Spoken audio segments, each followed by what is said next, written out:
Thrown at me instead of a warm greeting during a family gathering just before my son's wedding was a remark that hit hard. In front of me, a baguette from an upscale French restaurant rested on a glass plate, a symbol of unexpected humiliation served by my son's fiancée. I had raised my son, Christopher, on my own, and never did I imagine such a moment of degradation. As a 55-year-old housewife named So, widowed early in life, I had dedicated myself to nurturing Christopher. This year, he turned 25, graduated from college, and secured a job, becoming the pride of my life. Despite his success, he chose to continue living with me in the house left by his late father. I cherished the idea of spending more time with him. However, my world took an unexpected turn when Christopher revealed he had a girlfriend and intended to marry her. Initially shocked, I soon embraced the news with genuine joy, expressing my happiness at his growth. Christopher, still living with me, promised to bring her home soon, but the opportunity didn't materialize. Curiosity and anticipation built up in me, and when I finally asked about her, Christopher shared some details. Her name was Roy, 4 years older than him, and she worked as a tutor from a family of teachers. The revelation surprised me, and I wondered about their relationship, but I patiently waited to meet her. Time passed, and 2 months went by without a meeting. The absence of Roy started feeling intentional. Fate intervened when, by chance, I overheard a conversation during lunch. Seated back to back with a woman, she complained loudly about her upcoming family meeting before the wedding. Intrigued, I listened as she expressed a deliberate intention to delay meeting the family, wanting to test Christopher's commitment to their relationship and prove he was not a mama's boy. The unexpected encounter left me contemplating the dynamics at play, realizing that fate could be both intriguing and frightening. She said it, and I nearly turned around. Christopher's name echoed in the air, causing a slight dizziness. Her friend's advice to Roy, "You need to be more humble," confirmed the woman loudly discussing her future mother-in-law was none other than Christopher's fiancée. Holding my coffee cup, my hand trembled, and my friend, sensing my distress, asked if I was okay. I mechanically ate the recommended dessert, my mind fixated on escaping that place as quickly as possible. Unaware of my presence, Roy continued her complaints about her fiancé's family. She belittled the concept of a single mother family, comparing it to her supposedly superior educational background.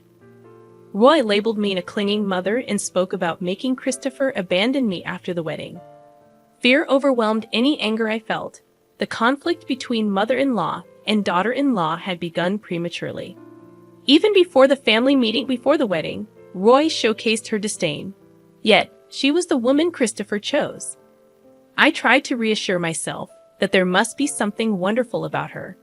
Back home, I attempted to calm my nerves, resolving not to tell Christopher about this incident. Alone, I stopped pushing him about the family meeting. I knew she had no intention of attending, and I refused to continuously be looked down upon by being too accommodating. Christopher sensed my change of heart, but didn't press further.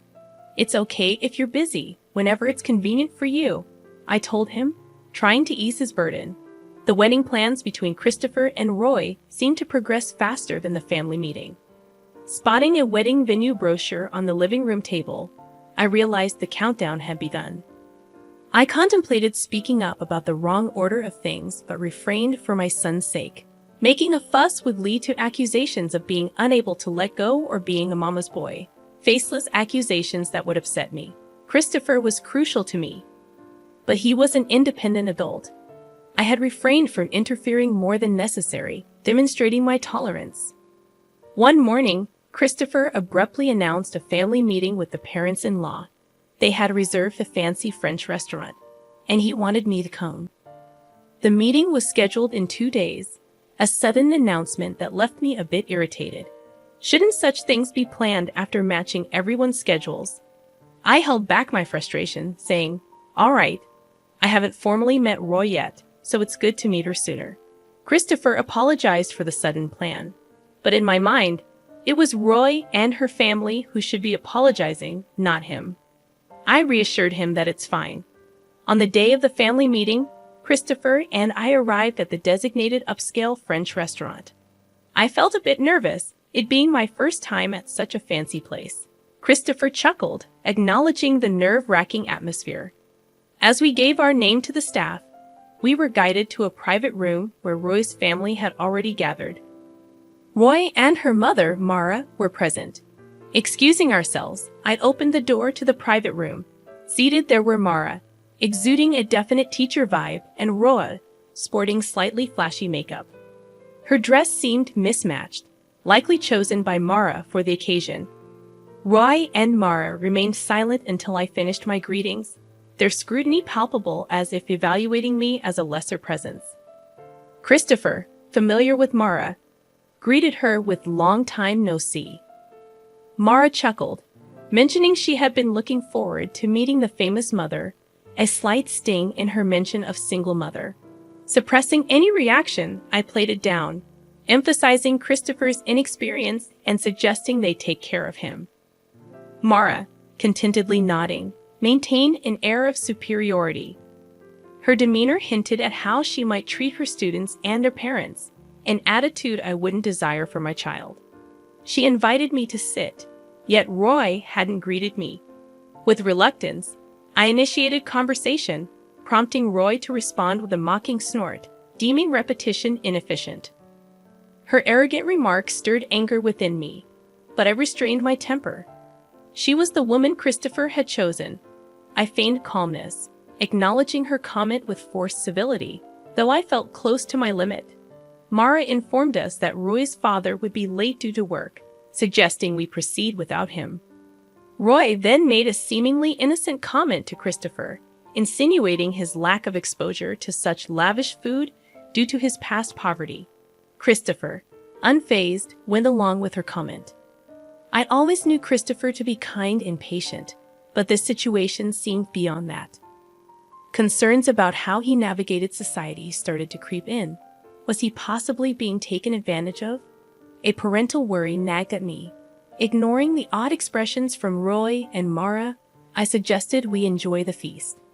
However, their unpleasant smiles intensified, and the reason behind their mockery soon became apparent. As the first dish arrived on a beautifully decorated plate, I couldn't help but exclaim at the sight of a simple baguette on a glass plate. Roy and Mara seemed to find this hilariously amusing, laughing heartily at my shocked expression. It turned out that the owner of the upscale French restaurant was Mara's brother, and they had collaborated to ridicule me. "The pour that suits you best," Roy said, openly mocking me. Christopher, seemingly pale, and I were left in disbelief. Trying to contain my anger, I muttered about how this supposedly suited a poor person like me. Roy misinterpreted my reaction, thinking I was crying. Dismissing it, she laughed even harder. Surprisingly, Mara, who might be expected to scold Roy, only said, "Oh dear, Roy," without any intention of reprimanding her. I couldn't bear the idea of such individuals becoming part of my family. Just as I raised my bowed head, Roy's father entered, apologizing for being late. Witnessing the baguette situation, he seemed taken aback. Roy proudly explained that she had the baguette prepared, thinking I, raised in poverty, hadn't experienced such cuisine. Her father scolded her for taking the joke too far, but couldn't hide his amusement. The thought of them becoming my family was unbearable. As the father turned pale, I looked up and recognized him. Cedric, the principal of a private high school where I had been facing difficulties. I expressed my surprise, and he exclaimed in shock, revealing that he had become the principal 3 years ago. Instead of dwelling on educational policies, I couldn't resist suggesting he pay more attention to education at home, especially considering the insult from his daughter, something I vowed never to forget. I said, staring down at him. He had always berated me, claiming that a single mother couldn't be a principal. He had spread rumors that I couldn't properly educate my own child. Roy, realizing the impact of her actions, seemed taken aback. Marcia trembled, lost for words. I looked at each member of Roy's family and slowly bit into the baguette. The sound of meat crunching echoed in the room. Delicious, as expected of a high-end French restaurant's baguette. "How about it, Cedric?" I'd offered, smiling as I held out the glass plate with the baguette. His hand trembled amusingly as he took it. Don't get the wrong idea. I'd always separate work and personal life. Your dismissal has always been a topic at the board meetings. I was the one opposing it. Without rivalry, there's no momentum for reform. But your role ends here, I declared, giving him a final warning. In fact, I had evidence of him accepting bribes during admissions, manipulating interviews, and enjoying a luxurious life with that money. I was still deciding whether to pursue criminal charges, but if he left the school quietly, I was willing to let it go. Christopher, let's go home. She may be this kind of lady, but can you still see her as a marriage partner? I won't stop you if you choose her, I said to Christopher, whose gaze was fixed on the baguette Cedric held out to him. Roy, with a strange smile, whispered, You'll marry me, right? Thinking that marrying him was her only way to save Cedric's position, her pleading eyes turned to him. He looked down, gripping his hands on his knees. The engagement is off. This marriage is as if it never happened, he declared. It's just a joke. I didn't mean to mock you. It's a joke, Christopher. You're so stiff. Roy desperately tried to cover up. If that wasn't mockery, then what was it? I was amazed that she couldn't come up with a better excuse. He looked at Roy with an unexpectedly cold gaze. Roy, you've been given a lot by your parents, education, and love. But I believe I received even more from my mom. Seeing her work was cool. She's still cool, he declared. He could never forgive her for mocking me and expressed pity for the students she was teaching. I wouldn't want to be taught by someone like her. I heard bad rumors about you but chose to believe otherwise. You betrayed that trust, he said, causing tears to stream down Roy's face. She seemed to finally understand the irreversible damage done. Wait. You're joking about the breakup, right? I bragged about getting married to my friends. I can't break it off. It's embarrassing, she pleaded tearfully. What's most necessary for you now is to reflect on how things came to this. We probably won't see each other again, but I hope you grow, I said. As Christopher and I were about to leave the private room, Cedric grabbed his shoulder to stop him. Christopher shook off his hand as if it were something filthy. I've been patient, but let me say this clearly. What's wrong with being raised by a single mother? Did you see Roy's vulgar behavior? Raised by respectable parents. You should be more ashamed, he said firmly. Cedric had no response and looked down in shame. Roy's cries echoed in the private room as we left the restaurant. The moment we stepped outside, we heard Cedric's angry voice, probably yelling at Roy. Christopher, you need to be more discerning in choosing women. When I said that, he scratched his head and mumbled, It's embarrassing. Apparently, Roy had aggressively pursued him, and Christopher, who tends to be easily swayed, fell into that situation. It was clear that Roy saw an opportunity in him. Regardless, I expressed relief that everything came to light before the marriage as we headed home. The engagement ended amicably. Roy initially demanded compensation, but Christopher dismissed it logically, explaining to his lawyer that Roy was entirely to blame for the broken engagement. The compensation demand was dropped, and when threatened with a lawsuit, Roy quickly backed down. Perhaps her parents advised her not to escalate the situation further. Though I usually keep work and personal life separate, Cedric had to leave the school due to the bribery issue during admissions becoming public. Faced with the choice of leaving quietly or going to court, he opted for the former. Unemployed and desperately seeking a new job, he faced the challenge of overcoming the bad rumors that spread fast in the industry. Roy, having resigned from her tutoring job, was reportedly confined to a room in her parents' house, too embarrassed to even seek new employment.